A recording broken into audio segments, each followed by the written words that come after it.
Buen día. Agradezco al maestro David y a Manolo la invitación. Como decía el doctor Manuel, lo que yo quisiera presentar es un ejercicio de reflexión desde el campo de la filosofía. Exclusivamente filosófico no, y ahorita precisaré por qué. Entiendo que hay gente que me ha antecedido en este ejercicio, algunos conocidos, otros no, y seguramente ellos tendrán una lectura, una visión sobre estos asuntos. Con algunos seguramente coincidiré. Recuerdo a Pepe Ayala, con quien en algún momento coincidí en algún lugar. Entiendo que vino Pepe Ayala. Héctor, no sé si vino. Y con algunos habrá una coincidencia. Decir que lo que ahora quisiera presentarles tendría fundamentalmente un ejercicio desde el marco de una filosofía crítica con perspectiva latinoamericana. Eso ya me sitúa en un escenario. ¿Por qué? Porque tengo una posición anti-eurocéntrica.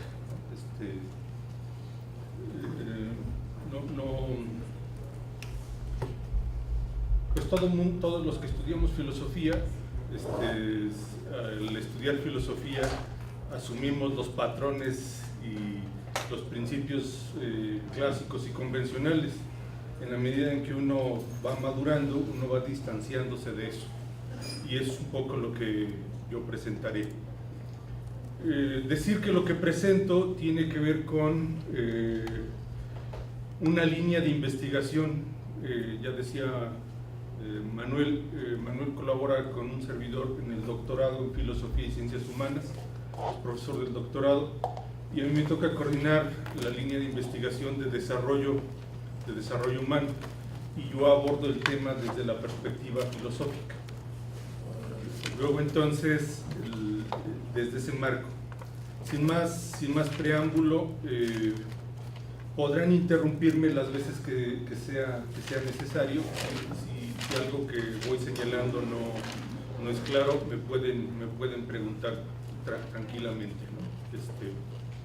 Bueno, ¿cuál es el punto de partida o la referencia de lo que quiero aquí presentarles? Bueno, primero, el paradigma que está vigente es el paradigma que se inicia en la década de los 90 con Amartya Sen. Ustedes saben que en materia de desarrollo hay fundamentalmente una visión paneconómica que es la que es imperante, es el modelo imperante. A partir de la década de los 90 hay una tesis fundamental que reformula las visiones del desarrollo. Esta tesis está dada por Amartya Sen. Amartya Sen afirma que el objetivo del desarrollo es aumentar las libertades humanas. En la actualidad sigue vigente este paradigma, de tal modo que la mayoría de los teóricos sigue concediendo a Amartya Sen y el enfoque de capacidades ser el revolucionario del paradigma. Bueno, yo vendré aquí a decir algo un poco osado y atrevido para decir que Amartya Sen no debería de tener más vigencia.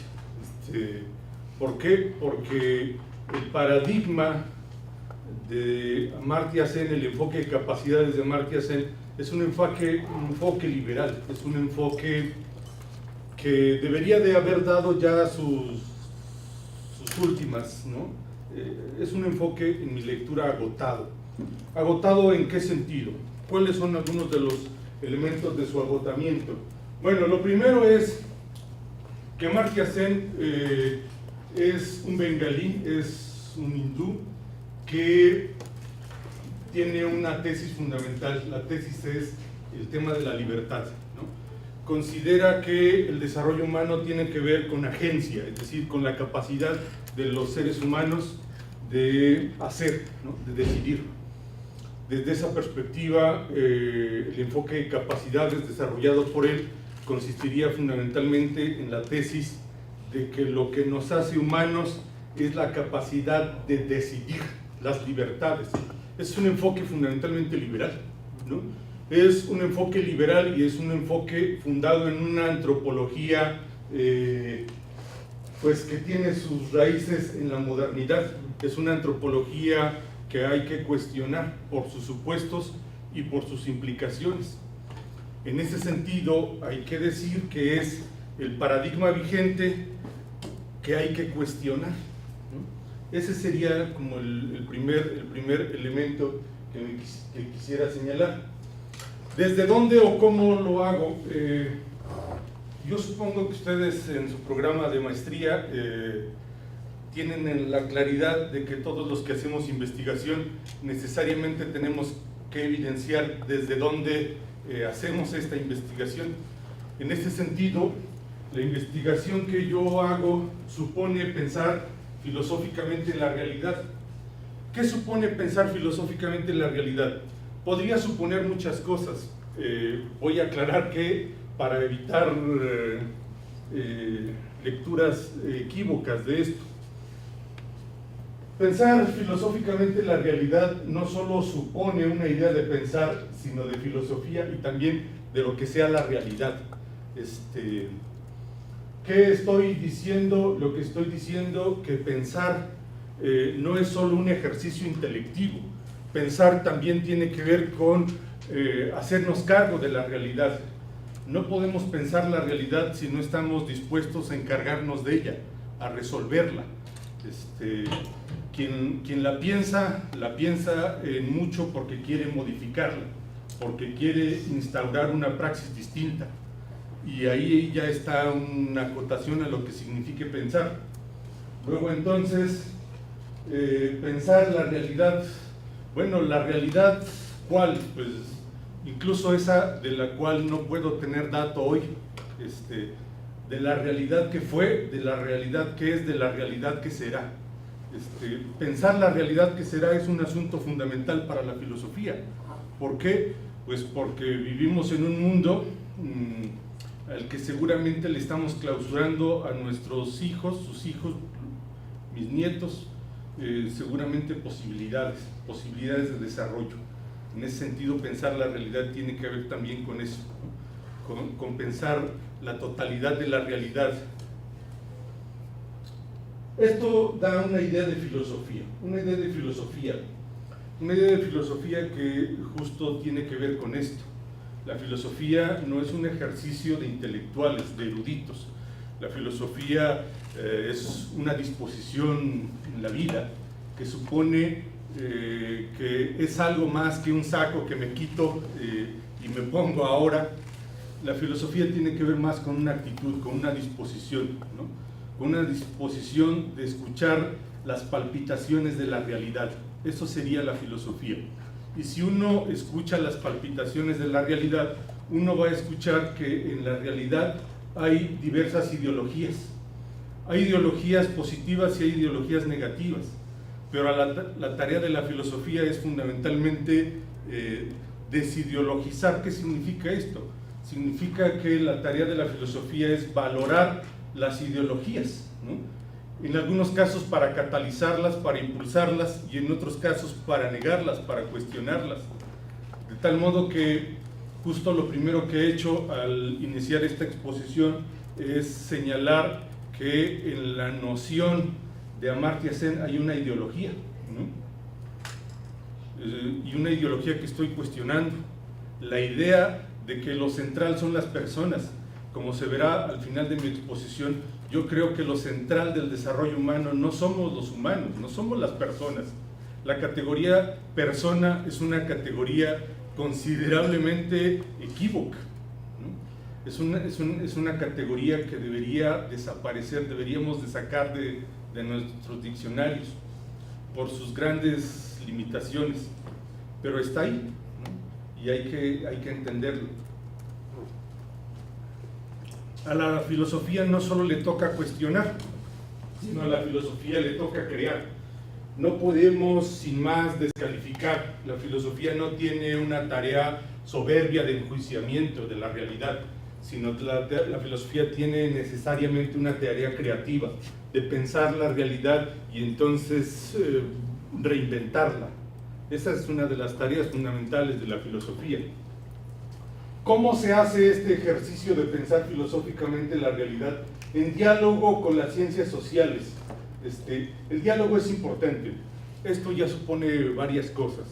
Supone lo que seguramente ya saben, que construimos marcos teóricos y epistemológicos. Supone que evidenciamos cómo hacemos las cosas.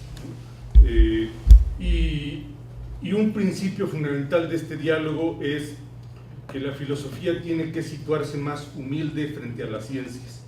Tiene que ser filosofía segunda. ¿Qué significa esto?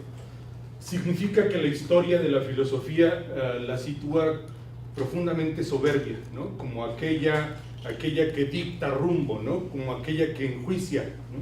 Y entonces la historia nos ha formado a los filósofos como sujetos profundamente soberbios, ¿no? A los que nos tienen que rendir cuenta, ¿no? Y entonces la filosofía es una especie de mamá de los pollitos, ¿no? Y los filósofos nos encanta justificar cómo todas las ciencias sociales se derivaron en algún momento de la filosofía. Eso es cierto, pero también es soberbia, ¿no? El diálogo también supone cosas, supone la necesidad de las ciencias de filosofía. Las ciencias en filosofía son saberes inútiles. Quien no dialogue con la filosofía está extraviado. Esa es una tesis que hay que plantear también. Así como la filosofía requiere de una posición humilde frente a los saberes de las ciencias sociales requieren de filosofía para tener tantito sustento. Y este es uno de los postulados en los cuales yo me baso. De tal modo que para esto dialogo con autores como Boaventura dos Santos Sousa, ¿no? Y algunos otros autores latinoamericanos, porque hablamos de epistemologías, no epistemología, ¿no? En plural. Este sería como el marco teórico-metodológico desde donde se hace la investigación o desde donde la he venido haciendo en los dos últimos años.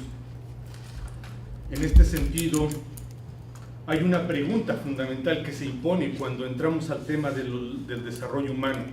Cuando entramos al tema del desarrollo humano nos podemos encontrar dos cosas, ¿no? Yo no sé si les ha pasado ir al sótano, al fondo, a cualquier librería y buscan desarrollo humano y está Osho, ¿no? O Paulo Coelho. Si acaso alguien se encuentra el libro de Virginia Satir, pues entonces ya será lo más decente que pueda encontrar, ¿no? Y a eso se reduce el desarrollo, ¿no? A terapias de sanación, a terapias de 10 pasos para ser completamente feliz. Parece que eso es el desarrollo, ¿no? Pues es parte del problema. Parte del problema es que respecto del desarrollo existen dos visiones convencionales, ¿no? La primera visión convencional, veo que están anotando, si quieren puedo subir la presentación y un texto que preparé ex profeso a mi página y de ahí pueden tomar.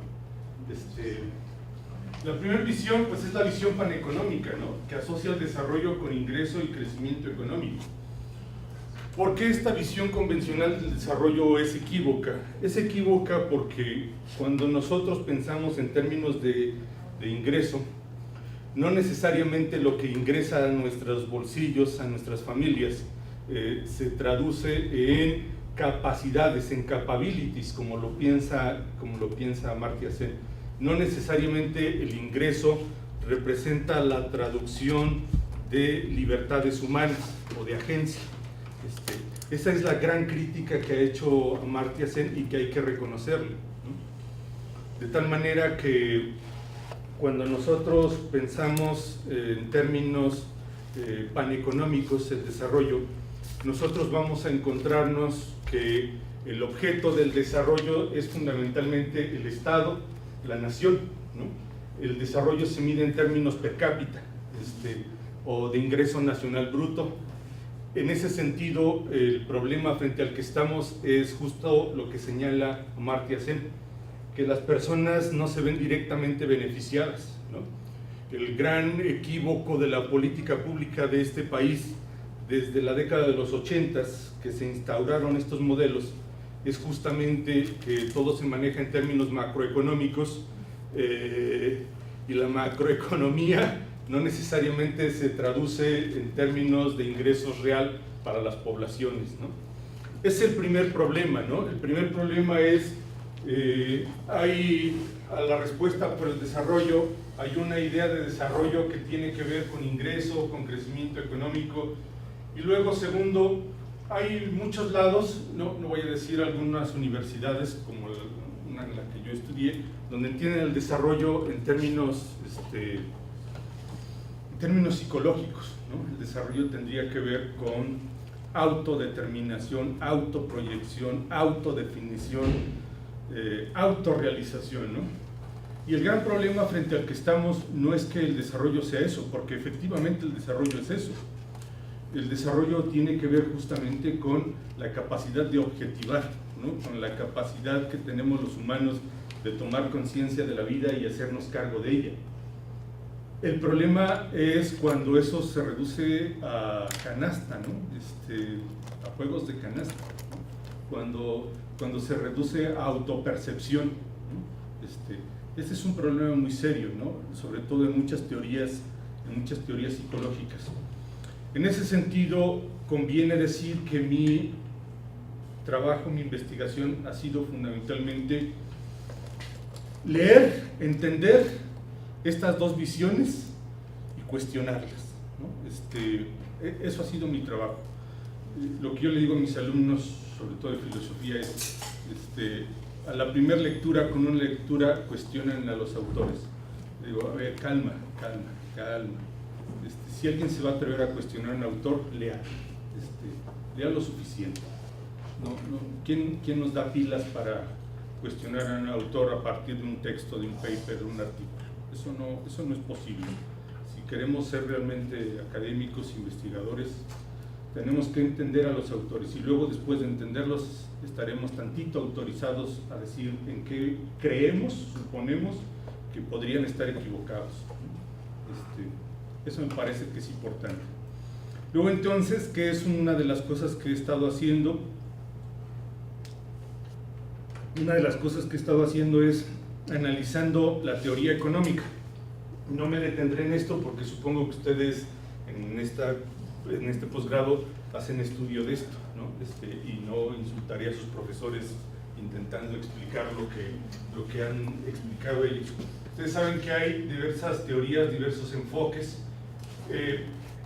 ¿En qué me quiero concentrar? Me quiero concentrar en lo siguiente, que cuando nosotros pensamos en desarrollo humano, el desarrollo humano explicado con ciertas categorías, con ciertos conceptos como estos, lo que yo quisiera que ustedes pusieran visualizar es que muchos de estos conceptos son conceptos que tienen su antecedente o su origen en la filosofía, ¿no? Por poner un ejemplo, voy a poner algunos ejemplos. El concepto de riqueza, el primero en elaborarlo, el primer tratado de economía sistematizado fue elaborado por un señor llamado Aristóteles. Aristóteles se hace la pregunta de qué genera la riqueza, ¿no? Y entonces en el libro de la política, en el libro primero de la política, él define algo que hoy resulta absurdo, ¿no? Que la riqueza es producto de la naturaleza, ¿no? Es decir, él se opone a lo que él calificaba como la crematística. ¿Por qué es importante entender que detrás de las teorías económicas hay filosofía? ¿Por qué los supuestos operan? Porque los supuestos entrañan una imagen de ¿qué? De la realidad, del ser humano, ¿no? Porque los supuestos entrañan principios morales, porque los supuestos entrañan metafísica, ontología, antropología, filosofía de la historia. Voy a poner un segundo ejemplo. La idea clásica liberal, por ejemplo, de Smith y de Comte sobre el progreso, supone una cosa muy importante. ¿Por qué es clave entender la idea de progreso? Porque si la entendemos, vamos a tener claridad que cuando Comte plantea la tesis del progreso, aquella famosa tesis de que orden y progreso, vamos a entender que en la visión comtiana de las cosas, el progreso supone construir las sociedades en torno a la razón científica, ¿no? Lo que importa es la ciencia, ¿no? Y esa es la clave. ¿Qué repercusiones tuvo el positivismo traído de Comte en América Latina? Pues uno muy importante, que si la mirada estaba en la ciencia, que si la mirada estaba en el futuro, había unos que representaban el pasado, y esos que representaban el pasado eran los indios, ¿no? Si nosotros entendemos los supuestos de los autores, nosotros vamos a entender, por ejemplo, que en el caso de Augusto Comte hay una cosa que llamamos filosofía de la historia, es decir, hay una idea de no solo que sea la realidad, sino cómo se construye el presente y cómo ese presente deriva en un futuro, ¿no? El futuro, desde la perspectiva kantiana, supone la negación del pasado, el pasado basado en un paradigma teológico. Comte se oponía a la idea de que había que construir sociedades desde una perspectiva teológica y se distanció considerablemente de esa visión. Luego entonces es importante que nosotros podamos ir visualizando justamente los supuestos, ¿no? Y eso es un poco lo que yo he hecho. Lo que yo he hecho es analizar las teorías y analizar sus supuestos, ¿no? Por ejemplo, uno que supongo ustedes han analizado desde una perspectiva crítica, no sé si Manuel lo ha evidenciado, es muy problemático hablar de subdesarrollo, ¿no? ¿Quién define qué es el desarrollo y quién define qué es el subdesarrollo, ¿no? ¿Con qué criterios? ¿Quién le da pilas a quién para decir que unos son desarrollados y otros son subdesarrollados, ¿no? ¿Cuáles son los criterios para eso? Bueno, el problema es que la gran mayoría de los definidores de políticas públicas siguen los paradigmas convencionales como estos y diseñan las políticas públicas justamente con esas categorías, ¿no? Así piensan las cosas, y entonces ven a nuestros pobres campesinos o a nuestros inditos como sujetos subdesarrollados, no con otras metafísicas, no con otras filosofías, ¿no? Sino como sujetos carantes, necesitados de las acciones públicas. Es un poco lo que he hecho. En mi análisis hasta ahorita estoy centrado fundamentalmente en Nussbaum. Nussbaum fue cuando menos ayudante, no sé si algo más, de Amartya Sen. En algún momento coincidieron y ella ha apostado por distanciarse de Amartya Sen en algunas cosas. No me da tiempo para explicar.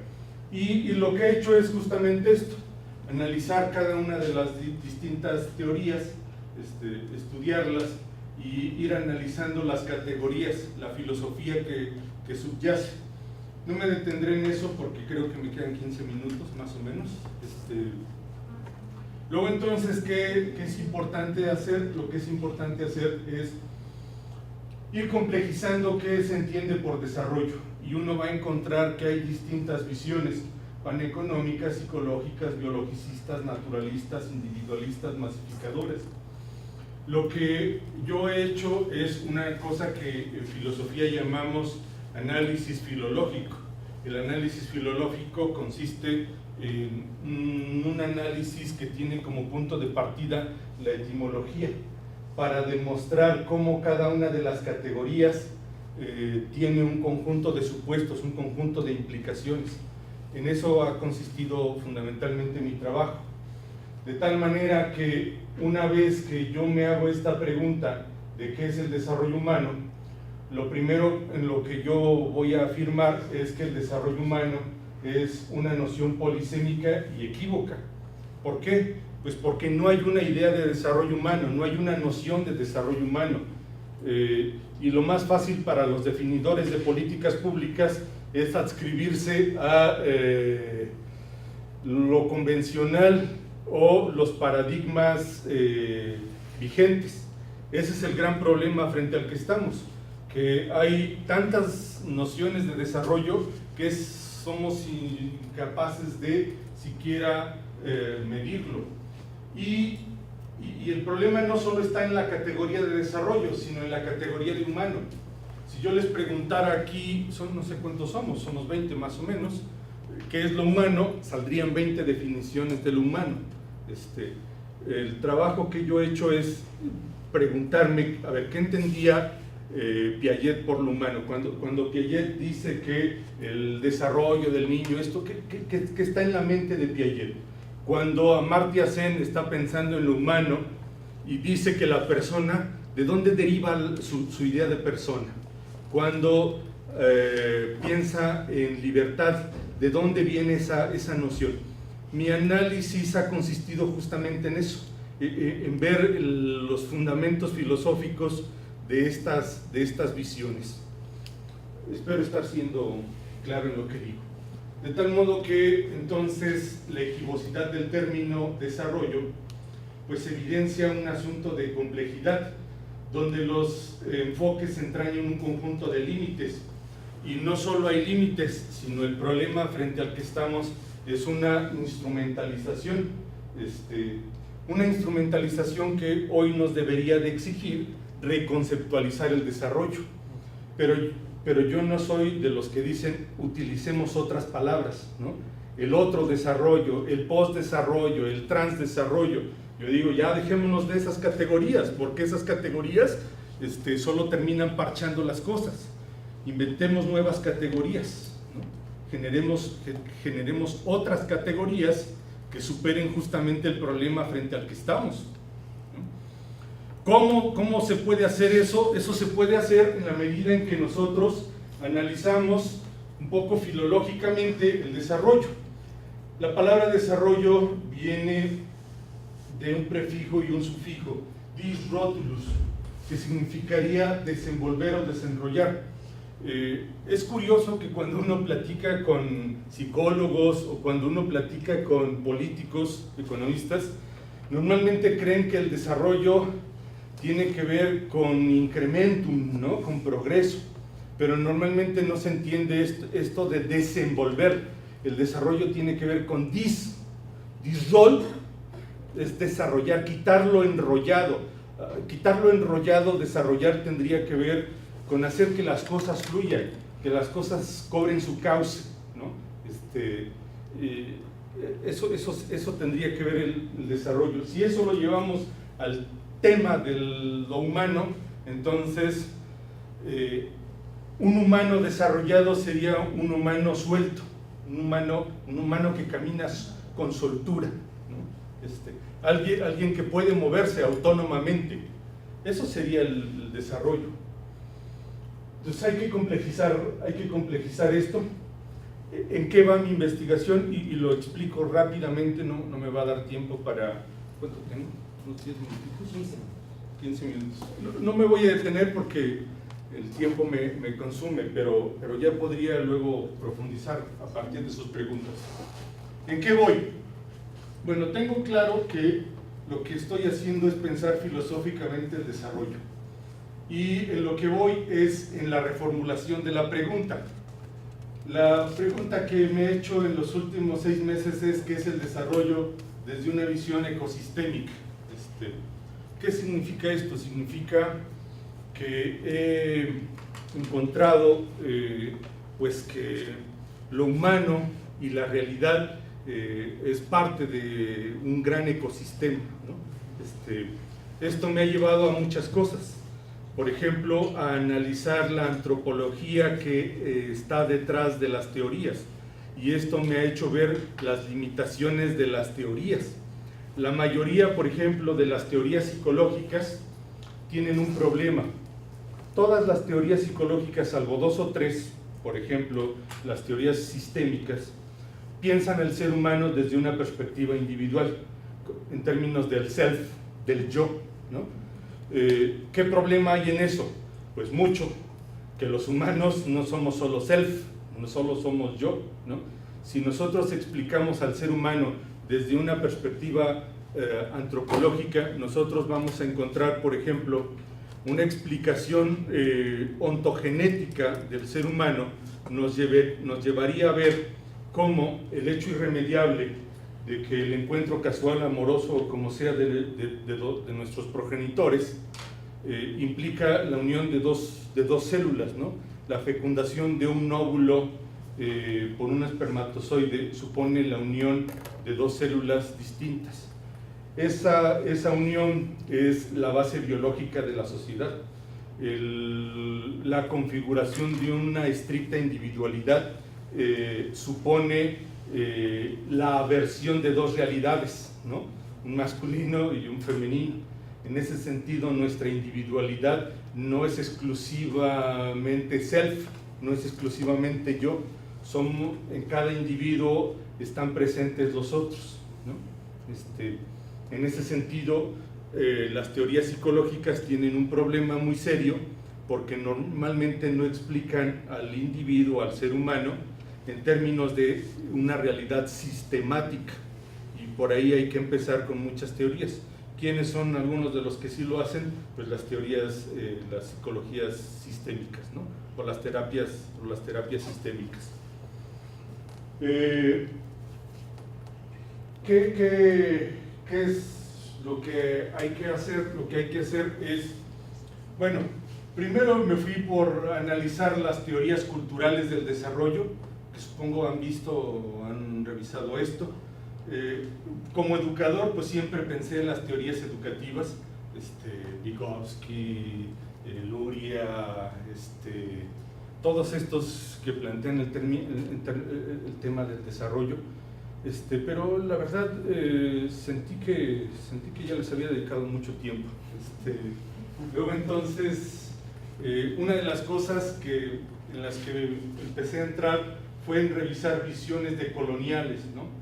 Estas que plantean el tema del desarrollo, el postdesarrollo, el transdesarrollo y otras. Pero algo en lo que me he detenido, y es el tema de los pueblos originarios. No sé si en esto coincidimos, Manolo, en pensar el tema de los pueblos originarios. Y pensar qué es el desarrollo desde su perspectiva, ¿no?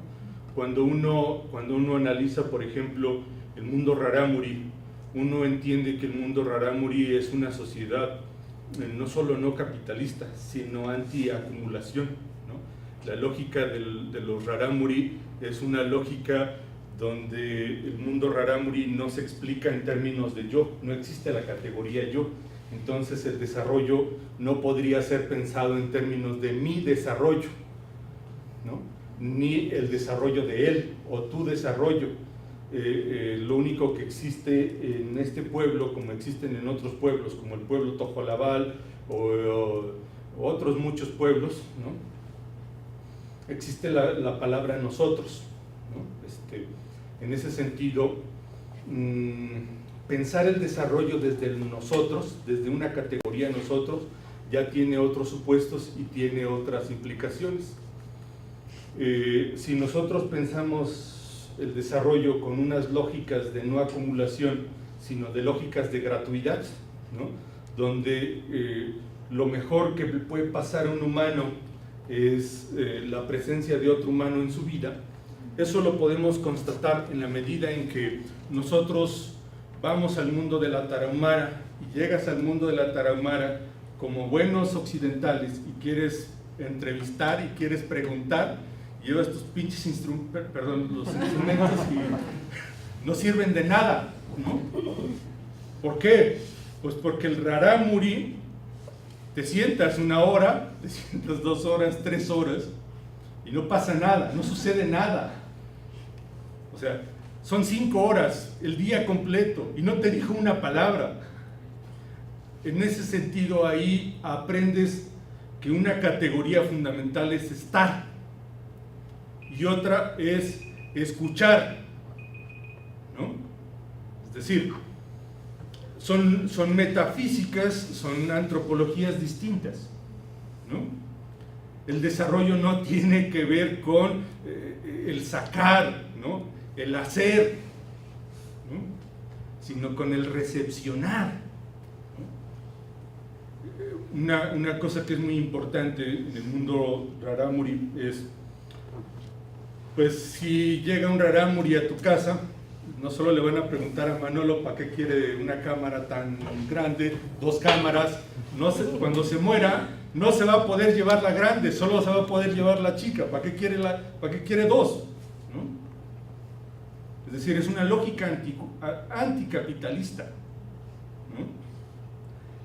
Lo que uno puede entender cuando uno se mete a leer el mundo de los pueblos originarios es que se puede ser feliz no siendo capitalista.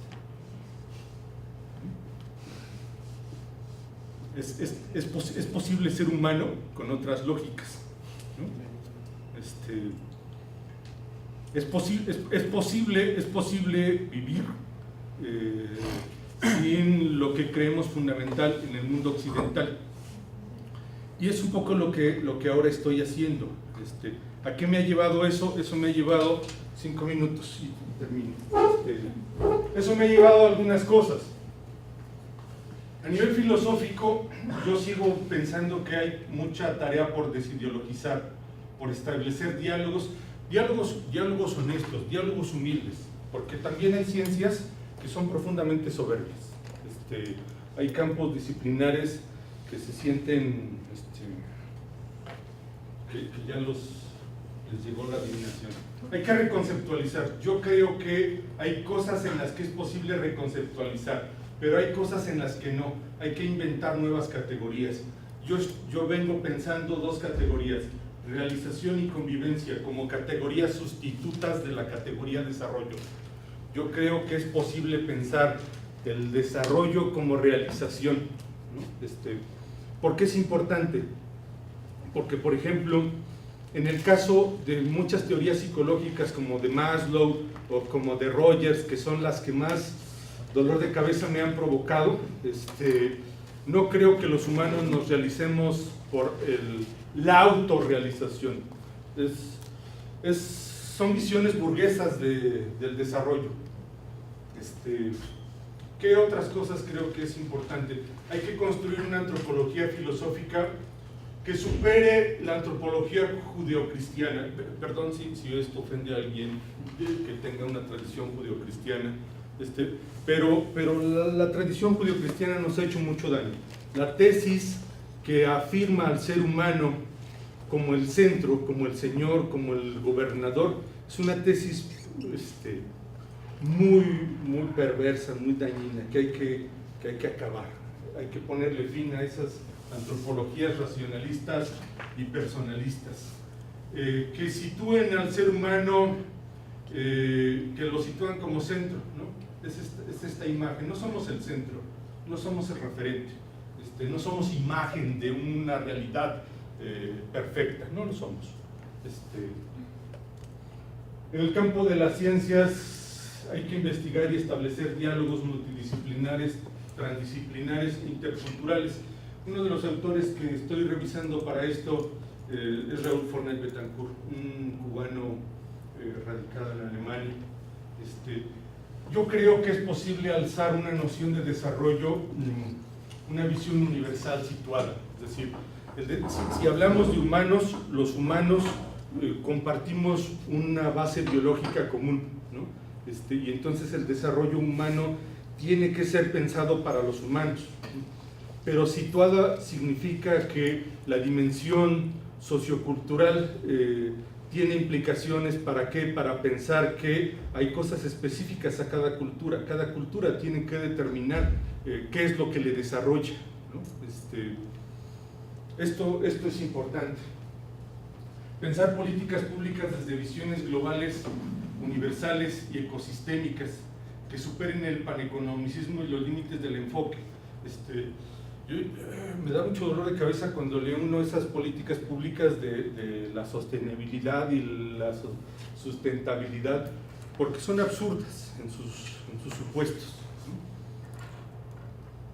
Pensar enfoques psicológicos desde una antropología compleja que considere lo biopsicosocial, tanto para su teoría como para su clínica. Siguen existiendo muchos terapeutas, muchos consultores en desarrollo que siguen pensando las cosas en términos del yo, en términos del self, y lo humano es más que yo. Las ciencias sociales, la filosofía política y las teorías del poder requieren pensar otros contractualismos que nos permitan, cuando menos, tres cosas. Uno, encontrar otras formas de sociedad. Es decir, yo creo que necesitamos refundar las sociedades. Ya las democracias ya dieron lo que tenían que dar, particularmente las democracias liberales, ¿no? Eso lo han evidenciado en este país los pueblos originarios, ¿no?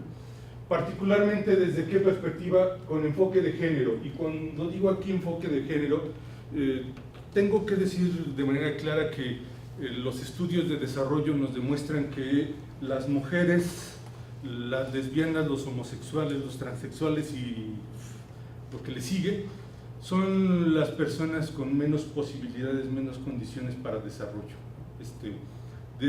Hay que poner la mirada para el desarrollo desde los más desprotegidos, ¿no? Hay que pensar el desarrollo a la inversa, ¿no? desde los menos desarrollados. Hay que encontrar justificaciones para los derechos de la tierra naturaleza.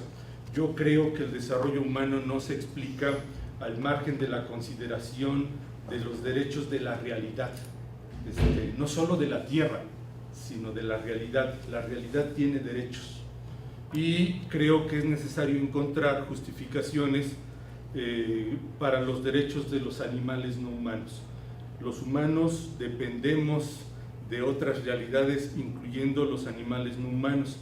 La antropología judeocristiana que justifica el maltrato animal, que justifica el consumo cárnico con lógicas capitalistas, es justo de lo que más perversión podríamos escandalizarnos, ¿no?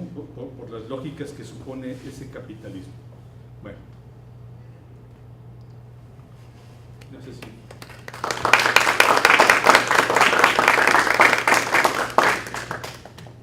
Pues muchas gracias, Héctor, perdón. Una presentación me parece muy esclarecedora respecto a la polisemia y los límites del proceso de desarrollo, que justo los chicos están ahora descubriendo. Me gustaría dar un poco de contexto. Ellos van apenas en primer semestre, tienen un mes y medio que comenzaron el posgrado, entonces hay algunos elementos que apenas figuran en la agenda que conocerán. Algunos quizá ya los advertiste, de dónde se va a decantar la discusión y de qué elementos tendrán que estar más atentos, ¿no? Bueno, tenemos un espacio para dialogar, para preguntarle al autor un poco sobre sus reflexiones, sobre sus premisas. No sé, me gustaría que de manera abierta, pues, quien quiera comience este diálogo.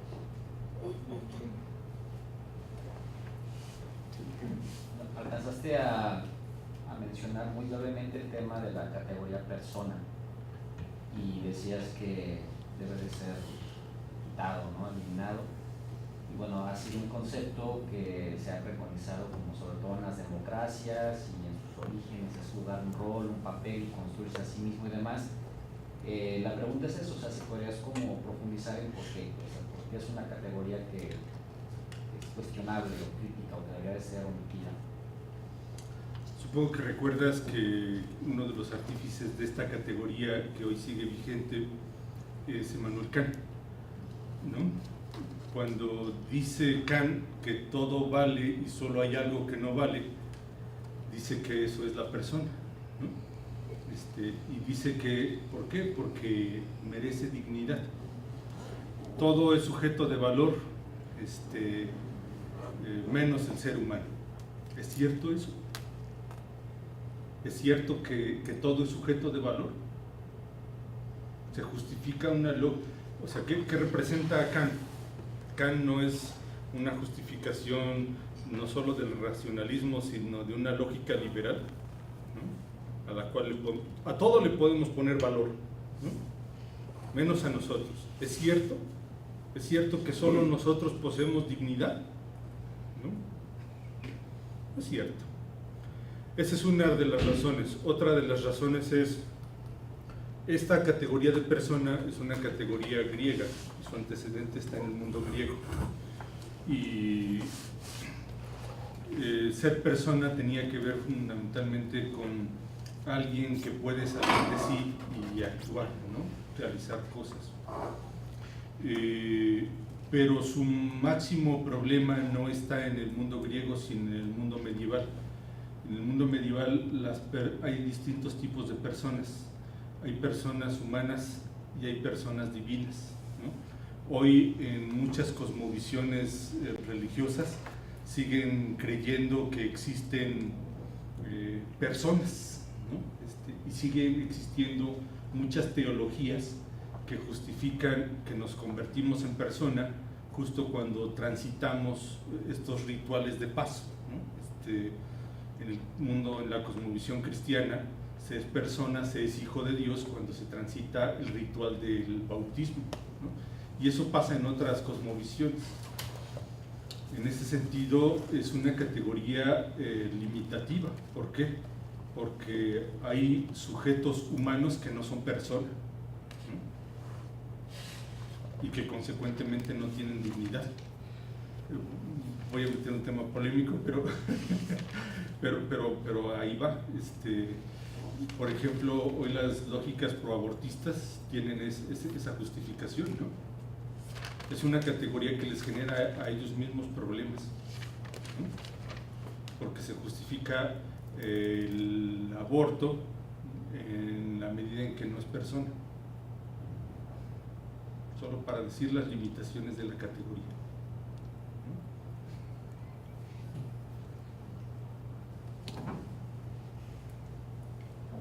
Muy bien. ¿Alguien más quisiera? A mí me quedaba una duda, profe, en sus conclusiones, porque no me queda claro cuál es la diferencia o por qué usted contrapone antropología al enfoque Judío-cristiano. Entonces no me queda claro porque usted dice que como que estamos viendo el centro de atención en el hombre, en el ser humano, y entonces la antropología no es más o menos lo mismo. Sí y no. Lo que yo cuestiono no es la antropología, sino yo cuestiono una antropología muy específica que es la antropología judio-cristiana. Es esa antropología que tiene su base en un paradigma creacionista. El paradigma creacionista que tiene dos referentes fundamentales, el Deuteronomio y el Génesis, ¿no? La tesis fundamental de este paradigma consiste en afirmar que el ser humano es producto de un acto creador, ¿no? Y que este acto creador lo sitúa al final de la creación, ¿no? Es decir, después de todo, hay alguien que viene a crear, ¿no? Perdón, a gobernar, ¿no? Ese paradigma tiene incluso un problema muy serio, porque no solo supone una tesis creacionista, sino es un paradigma que históricamente le ha permitido a sus portadores legitimar o justificar la emergencia de la mujer como derivación o como en segundo término, ¿no? Como una necesidad del hombre, ¿no? Como una compañera del hombre. Eso es lo que cuestiono. Lo que cuestiono es esta antropología que nos sitúa como señores, como gobernadores, como el centro, cuando no lo somos. Nuestra vida pende de infinidad de cosas, ¿no? Si nosotros revisamos otras antropologías, por ejemplo, una que ahora estoy tratando de entender, porque pensar ecosistémicamente tiene eso. Una antropología que estoy tratando de entender es la antropología budista, ¿no? En la cosmovisión budista no existe un centro, no existe un referente, ¿no? Cada realidad tiene valor en sí mismo, ¿no? Y cuando pienso en términos cuando digo que hay que construir una antropología ecosistémica, a eso me refiero, a una antropología que nos resitúe, que nos ubique. Sí. Bueno, a mí me llama mucho la atención el término ecosistémicamente. Perdón, no sé si... Sí, Sí, sí. Ay, No, ok. Bueno, me llama la atención el término ecosistémicamente que usted dice, pensar de esa manera. Mi campo es el deporte, entonces en el deporte pues ya sabes, una creación humana 100%. ¿Qué elementos entrarían en ese ecosistema en el campo del deporte? Híjole, pues no lo sé. Me acabas de sacar de la jugada, porque yo digo que pensar ecosistémicamente tiene que ver con el hecho irremediable de que las cosas se explican en correlación, ¿no? Las cosas no se explican aisladamente. Hay un principio, que es el principio de correlacionalidad, ¿no? En ese sentido, pensar ecosistémicamente el deporte necesariamente tendría que pasar por cosas fundamentales, como una que he tenido que aprender ahora, ¿no? El cuidado, ¿no? El cuidado de la corporalidad. Es decir, pero hay una asociación entre nuestro cuerpo y nuestra psique, ¿no? Es decir, el cuerpo humano no es solo biología, no es una estructura física. El cuerpo humano es un conjunto de subsistemas, ¿no? El músculo esquelético vinculado al sanguíneo, así sucesivamente, y estos dependientes de una estructura psíquica, ¿no? Pensar ecosistémicamente el deporte supondría necesariamente eso, y pensarlo en el marco de un contexto, de una cultura. Incluso pensarlo ecosistémicamente, en mi lógica, tendría que ver con pensar el deporte en una lógica de una tensión difícil entre el deporte como salud y el deporte como competición. Las lógicas capitalistas premian a los primeros. Las consecuencias para ser primero, ¿cuáles son? En el deporte, ¿no? No solo que hay segundos o terceros, sino que los primeros lo hacen con unos descuidos a su salud, ¿no? Sería como la comparación entre esos dos vertientes, podría ser. Pues no lo sé, porque soy ignorante en ese campo, ¿no? O sea, lo que te digo son cosas que ahorita... Es como la manera en la que Tomando un piensas. poco al principio de esa pregunta, sería muy esclarecedor que nos platicaras cómo has constituido esta visión ecosistémica en tu investigación. ¿Qué aspectos has tomado en consideración para configurar el ecosistema, ¿no? O eso que tú y a lo mejor eso les puede dar la pauta de cómo extrapolar ese planteamiento? Sí, esta visión ecosistémica pues tiene muchos antecedentes, unos académicos y unos personales, ¿no? Y normalmente solo hablamos de los académicos, ¿no? Porque son los que nos justifican, pero también están los personales, ¿no? Lo ecosistémico tiene que ver con estos diálogos que he establecido de la filosofía con las ciencias, ¿no? Si nosotros nos hacemos afirmaciones como que el ser humano es biología, y si nos preguntamos qué supone ser biología, pues supone ser materia. ¿Y qué es la materia, ¿no? Y si el ser humano es materia, entonces el ser humano posee las propiedades de la materia, ¿no? Y como toda la materia, por lo menos en este planeta, pues es materia que es resultado de otros procesos.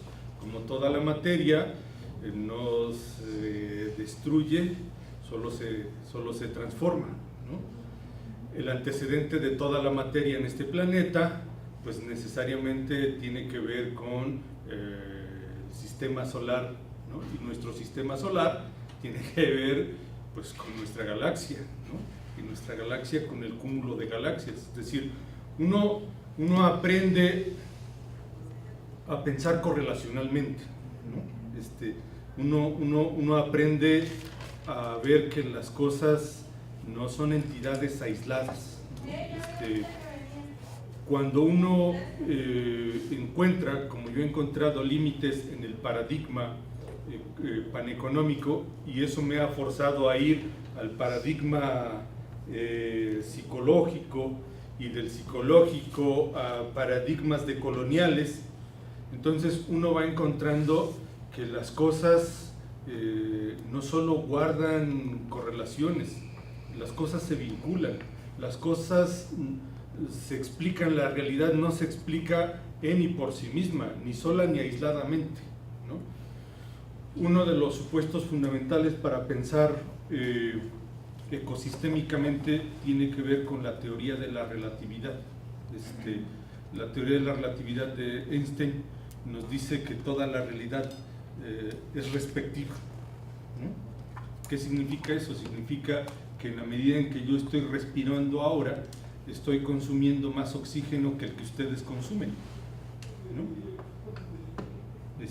La teoría de la relatividad nos permitiría ver que en la medida en que yo ahora estoy aquí consumiendo y hablando, alguien está dejando de hablar y alguien está muriendo justamente por eso, ¿no? Porque hay unas correlaciones entre la totalidad de la materia.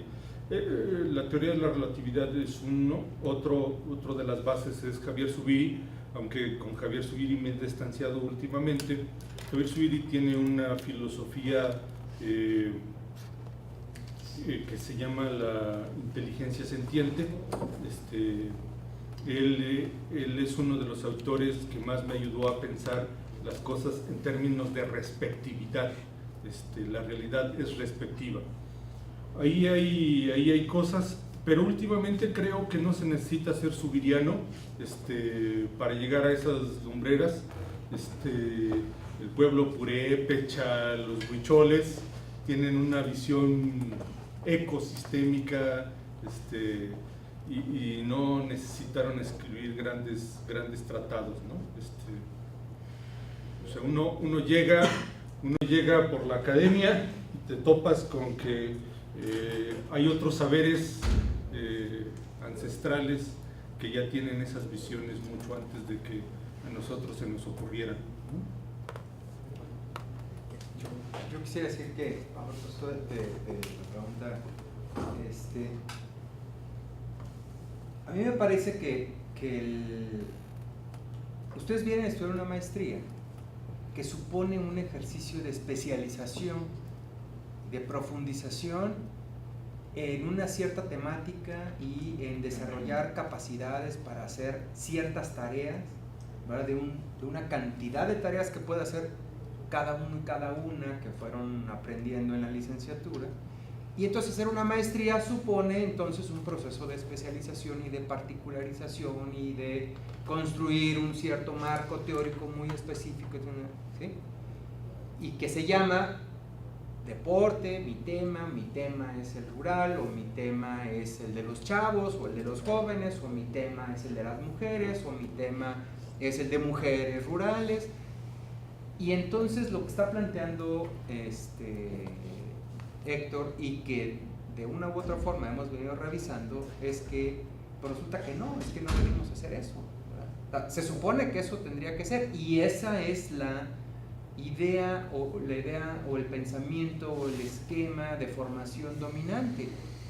Eso es lo que se supone que estamos haciendo, pero el planteamiento, al menos en esta materia, supone romper con ese modelo de especialización y de particularización y de reproducción, que en última instancia está íntimamente vinculado con las nociones de desarrollo que hemos venido criticando, y abrirnos a nociones, a otras epistemologías, justamente, a otras maneras de conocer.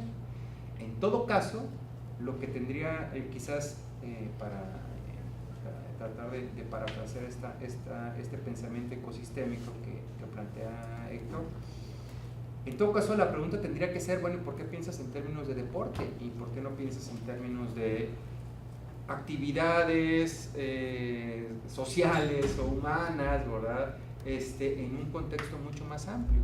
Le llamamos deporte a esa actividad específica, ¿verdad? Pero posiblemente tendríamos que estar pensando no solo en la actividad específica llamada deporte, sino pensar en mucho más amplio, ¿verdad? En lugar de pensar es que mi tema es el de las mujeres, ¿verdad? Mujeres rurales, pues quizás tendríamos que pensar en términos del territorio, de sus formas propias de entenderse a sí mismas, ese grupo de mujeres o ese grupo de deportistas, que seguramente no solo son deportistas, sino que dada la circunstancia actual, se dedican a otra serie de cosas, ¿verdad? Una de ellas es el deporte, posiblemente ni la más importante. Bueno, pensar o entender o conocer las realidades, ¿verdad? Desde una mirada mucho más abierta, relacional, no solamente, no especializada, sino relacional. Bueno, no sé si más o menos se parafraseé. O sea, lo que un poco siguiendo solo decir, yo creo que una de las cosas, un problema fuerte de los que estamos en el mundo de la academia es que construimos nuestros nichos, nuestros reductos de saber, ¿no? Y somos incapaces de salir de ellos, ¿no? Porque nos provocan zozobra e inseguridad. Pero justamente las explicaciones a la realidad no están en nuestros nichos, sino fuera de ellos. En ese sentido hay que aprender a pensar complejamente, ¿no? Más allá de las explicaciones dadas, ¿no? No sé si por ahí. ¿Por qué hay otras preguntas? Primero Gabriela y luego Henry. La verdad yo me entendí un poco con la respuesta del profesor. No.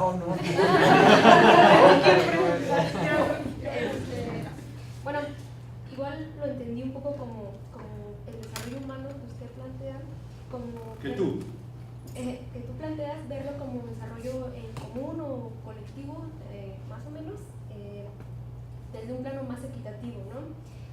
Y usted hablaba, bueno, tú hablabas sobre los pueblos originarios y sobre el conocimiento, ¿no? Que ahora deberíamos empezar a revalorar, ¿no? Pero justo vi ayer una noticia, bueno, hoy en la mañana, sobre el nuevo acuerdo comercial que ahora es llamado USMCA, de Estados Unidos, México, Canadá, y me preguntaba un poco qué pasa entonces si los pueblos originarios, los indígenas, pero me parece que los campesinos también van, si no de la mano, sí me parece muy importante saber qué pasaría o qué está pasando de acuerdo a sus nociones de desarrollo, ¿no? Porque incluso hay un desarrollo rural que pues no entiendo a gran medida, pero me gustaría un poquito más saber su percepción que tiene. ¿Puedes repetirme la pregunta para ver si te la pesqué? Sí, claro. En cuestión de desarrollo, ya sea humano, colectivo o equitativo, no sé cómo llamarlo, ¿qué pasa con el sector campesino, ¿no? Rural, por así decirlo, que no llega a ser indígena, porque no todos los campesinos son indígenas, pero sí me parece un sector muy importante para el desarrollo. Bueno, lo primero que habría que decir es que yo leo las cosas un poco viciadamente, desordenadamente, ¿no? ¿En qué sentido? Pues siempre leo filosóficamente, aunque suelo distanciarme y para tender puentes, ¿no? No tengo la menor idea sobre el mundo rural. Esa pregunta podrá responderla Manolo, que él sí se ha dedicado a eso. Poco por eso nos conocimos, ¿no? Porque yo lo busqué con esa lógica. Yo me he acercado, un poco lo que me preguntabas, me he acercado al mundo de los pueblos originarios, pero yo soy de los que dicen que no hay que sacralizar a los pueblos originarios, porque hay quienes les prende veladoras, sin reconocer que también tienen sus limitaciones, sus vicios, ¿no? ¿Cuántos pueblos originarios no conocemos que tienen prácticas profundamente capitalistas, ¿no? Y no solo capitalistas como muchos campesinos, efectivamente, sino hay muchos pueblos originarios con unas cosmovisiones donde lo fundamental está en la tradición, en el pasado, y son incapaces de pensar su futuro, ¿no? Hay pueblos originarios que deciden las cosas siempre pensando en así lo hicieron nuestros antepasados, así lo hicieron mis abuelos, así está establecido, ¿no? Y son incapaces de pensarlo, ¿no? De pensar las implicaciones de eso. Es decir, hay una tensión muy importante al leer a los pueblos originarios, y esta tiene que ver la tensión entre la tradición y la innovación, ¿no? entre cómo los pueblos originarios salen al frente de un mundo global, ¿no? Y sí hay pueblos originarios que salen al frente, ¿no? Porque hay pueblos originarios que han inventado redes, por ejemplo, de telefonía, ¿no? y que tienen sus formas mucho más baratas, creo que 40 pesos cuesta una cosa de esas, ¿no? Allá arriba en Oaxaca o en Guerrero, ¿no? Una cosa de esas. No todos los pueblos originarios ni todos los campesinos pueden estar en un cuadrado, ¿no? O en un círculo. Hay pueblos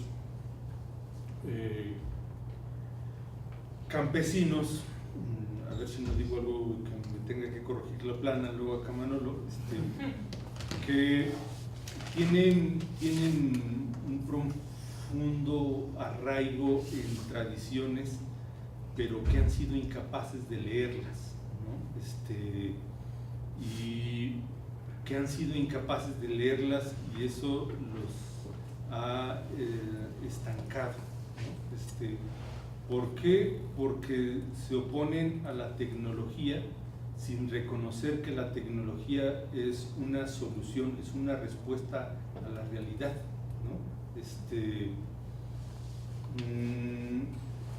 En algunos casos hay pueblos campesinos que en mi lectura su oposición a la tecnología no solo es justificada, sino profundamente razonable, porque no toda la tecnología es en sí misma buena, y ese es el paradigma modernista, ¿no?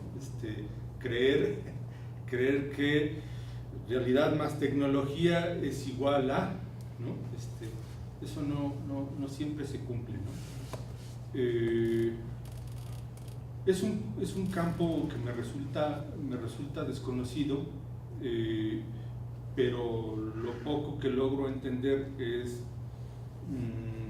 que se trata de un mundo donde hay cosas que son claves, y esas son las que yo creo que hay que leer. La tierra no es propiedad privada, la tierra hay que tratarla con respeto, a veces hay que pedirle permiso para ser tocada, ¿no? La tierra nos alimenta, es como una madre. Esas cosas me parece que hay que leer, ¿no?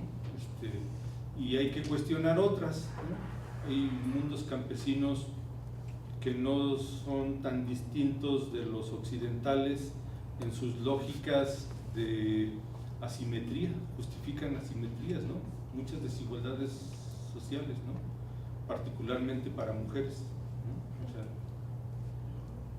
no sé si eso te da una respuesta, perdón por no ser claro. Henry, bueno, Henry, te da la mano y luego volvemos a... Mencionaba usted en sus conclusiones, creo que en la primera línea, dos conceptos: reconceptualizar, o sea, dos términos, reconceptualizar y convivencia social. ¿En qué sentido funciona aquí la convivencia social? Porque a ver, yo me sé el término como tal, yo sí entiendo por sentido común qué significa, pero en este ámbito, ¿cómo juega la convivencia social? En el ámbito del desarrollo, o sea, de combatir el desarrollo, de buscar alternativas al desarrollo. Ajá, yo he analizado la palabra convivencia, o sea, no es convivencia, es convivencia, ¿no? Sí, a eso me refería también, a esa ambigüedad. El supuesto del que yo parto es que los humanos no tenemos vivencias, los humanos no vamos por la vida y coincidimos, o sea, los humanos no tenemos vivencias unos de otros, ¿no? Los humanos llevamos a los otros dentro de nosotros, ¿no? La convivencia no es un asunto de coincidencia, la convivencia es un asunto de biología. ¿Qué significa esto? Y de biología y de psicología. Significa que la antropología que yo postulo es una antropología que parte de que un humano lleva dentro de sí a los otros, no solo biológica, sino psíquicamente, y luego consecuentemente todo lo que somos supone esta convivencia, es decir, hay una aversión, cada humano lleva dentro de sí a los otros. Ese es como el principio, de manera muy resumida, de lo que entendería por convivencia, es decir, que la convivencia es de facto, con independencia de si es querida o no es querida, de si es consciente o no es consciente, ¿no? Los humanos convivimos con independencia de cómo sean nuestras convivencias. No sé si eso es. Bueno, es una pregunta sobre los conceptos. No entiendo muy bien la diferencia entre el modelo sistémico y el modelo ecosistémico, porque bueno, lo que tengo entendido a grandes rasgos, en el modelo sistémico también se incluye el ambiente, ¿no? No sé si lo estoy entendiendo mal, o tal vez es sinónimo, no sé, no tengo idea. Aquí influye un poco la teoría. Una de las cosas que me ha influido últimamente es esto que se llama ecología profunda, ¿no? Que hay variantes, no hay un único enfoque, no hay una única teoría. Por eso le pongo ecosistémico, porque creo que los que más han entendido el tema de los sistemas son los pueblos originarios. En ellos hay un respeto y cuidado a la vida, a la realidad, a los animales, ¿no? Por eso la expresión ecosistémico, o sea, porque el punto de referencia es un teólogo brasileño llamado Leonardo Boff. Hay un libro que se llama Ecología,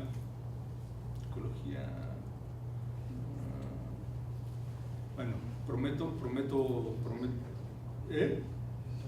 Tú sí eres católico, ¿no? Yo pasé por ahí, no recuerdo el texto, pero hay un conjunto de textos que me han hecho pensar justamente en que la palabra oikos casa, ¿no? ¿Qué es lo que nos permite a los que estamos aquí vivir? Pues es esta casa, ¿no? Es la casa común, ¿no? Es decir, hay que construir visiones ecosistémicas. ¿Qué significa? Significa que hay que construir visiones para los que estamos aquí. Seguramente, y eso es lo más probable, hay gente en otros planetas, en otras galaxias. Yo no tengo experiencia de ellos, pero es profundamente soberbio pensar que somos los únicos, ¿no? ¿Perdón? Que es demasiado egocéntrico. Pues sí, pero de lo que sí tenemos experiencia es de esta casa, oikos, ¿no? Entonces por eso pensar ecosistémicamente es pensar para los de esta casa. Gracias. ¿Algún comentario, pregunta adicional? ¿Nos queda tiempo para una última? Sí, yo tengo, bueno, al escucharlo así como que me gustó mucho su exposición, fue muy contundente e incluso por mi formación como sociólogo y que vemos muchas posturas eurocéntricas, sí, así como que de repente al estar viendo posturas de coloniales y así como que nos cambian las categorías con las que uno viene formado, ¿no? Entonces, por ejemplo, tengo 3 cuestiones aquí que quiero preguntarle. Una es, usted planteaba que la filosofía, por ejemplo, es la ciencia madre, pero hay autores como Wallerstein que señalan que la historia vendría siendo como la ciencia sobre la cual puedan partir los demás. No sé usted qué opina de esa cuestión. Y sobre todo por la cuestión del mito. En la historia, pues el mito es muy importante porque es una forma quizás de entender el mundo, ¿no? En culturas antiguas, incluso precedentes a las griegas. La segunda pregunta tiene que ver con la noción de ecosistema. En sociología usamos mucho la cuestión de los sistemas sociales con Niklas Luhmann. Obviamente es una perspectiva más eurocéntrica y me gustaría saber qué diferencias usted ve entre esos dos, entre su postura de ecosistema con una postura de sistema social que es predominante en el enfoque sociológico, ¿no? Y la tercera tiene que ver con esta cuestión de convivencia, que usted ya dio varias nociones. Sin embargo, el sistema capitalista apoyado en un sistema democrático, de alguna manera, con todas sus perversiones, ha logrado aglutinar formas de vida grandes, en este caso estados-nación, y en este caso juntar más o propiciar el desarrollo de más de 7.700 millones de personas en el mundo. Entonces, si para el 2050 se repiensa un nuevo enfoque, y también usted señalaba la crítica hacia pueblos originarios, no sé usted cómo visualiza en una cuestión prospectiva nuestras formas de convivencia que no sean ni democráticas ni capitalistas y que tampoco retomen los vicios de los pueblos originarios. ¿Cuándo vuelvo? Es que cuando estaba así,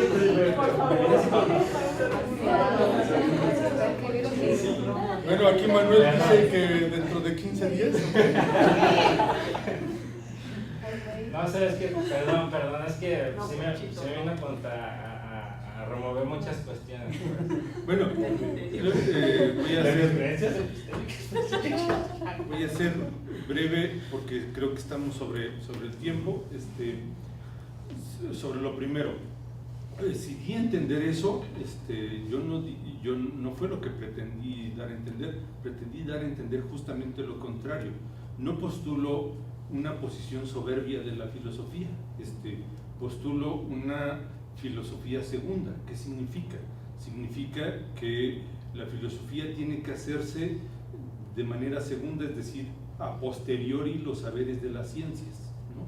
No postulo que la filosofía sea lo es, pues, pero no hay que decirlo. Eso todo el mundo lo sabemos, pero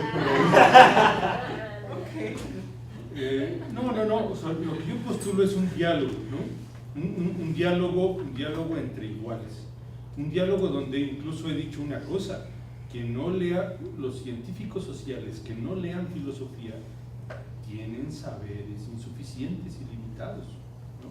Es decir, yo postulo un diálogo, eso es lo que postulo. No postulo una posición soberbia para la filosofía, primero. Segundo,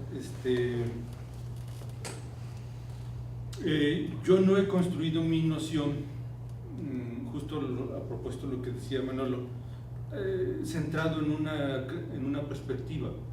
La filosofía nos forma desde una perspectiva de erudición, desde una visión de soberbia, de pretender poseer saberes. Tiene una ventaja y una profunda desventaja. La desventaja es la soberbia. La ventaja es que justamente hay una insatisfacción.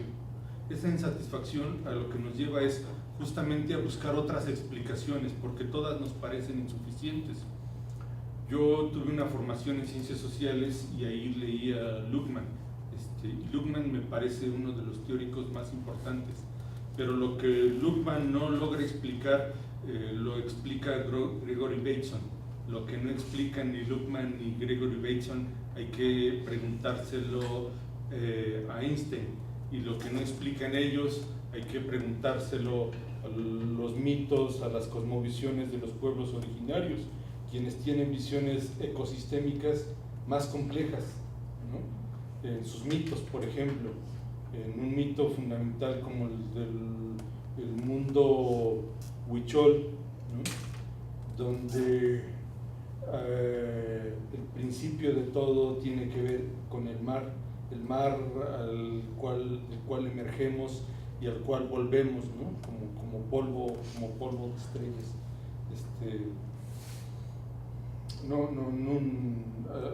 No tengo una visión cientificista del mundo, sino incluso reconozco la necesidad de leer los mitos y ser receptivo de ellos. En ese sentido, ¿qué pienso de esta otra idea de que la historia, bueno, pues esa es su idea de este amigo, ¿no? Yo creo que no necesariamente. Creo la relevancia de la historia. Historizar es un método que sigo. Creo que una de las cosas más importantes para reconceptualizar tiene que ver con historizar, ¿no? Es decir, ubicar la emergencia de los conceptos, las categorías, se explican un poco históricamente, pero no le prendo veladoras a la historia, como no le prendo veladoras a los pueblos originarios.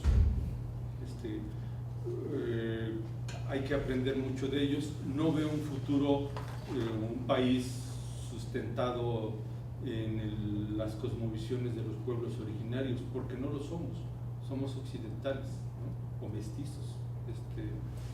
Yo desearía un mundo distinto, como lo piensan los zapatistas, sí, pero ese mundo nos queda lejano, ¿no? Nos queda lejano.